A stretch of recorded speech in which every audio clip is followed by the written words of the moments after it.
On ne soutient pas le vote à bulletin secret parce qu'une décision, elle est proposée collectivement, elle doit donc être assumée collectivement. La coordination nationale appelle à empêcher les votes, les référendums qui sont organisés par la présidence. Là, il s'agit d'un vote à bulletin secret qui a été sollicité par l'Assemblée générale.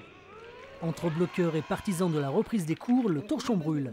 La tension était palpable ce matin lors de la nouvelle Assemblée générale. Si une grande majorité d'étudiants se prononce toujours contre la LRU, les avis divergent concernant le blocage de l'université et surtout le vote à bulletin secret pour décider ou non de la poursuite du mouvement.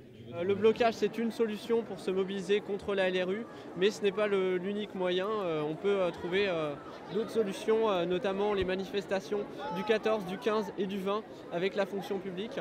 Une opinion fortement partagée puisqu'une majorité d'étudiants se sont prononcés pour le vote à bulletin secret, au grand désarroi des meneurs de la contestation.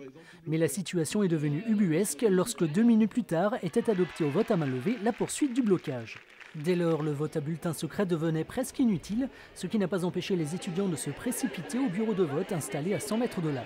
Des étudiants dont la plupart sont très remontés. Moi, j'ai vraiment l'impression d'être bâillonnés, boycottés. On nous prive de nos libertés, liberté d'expression, liberté d'action et puis de notre droit aussi à étudier. Le vote s'est clôturé en fin d'après-midi, suivi du dépouillement des urnes.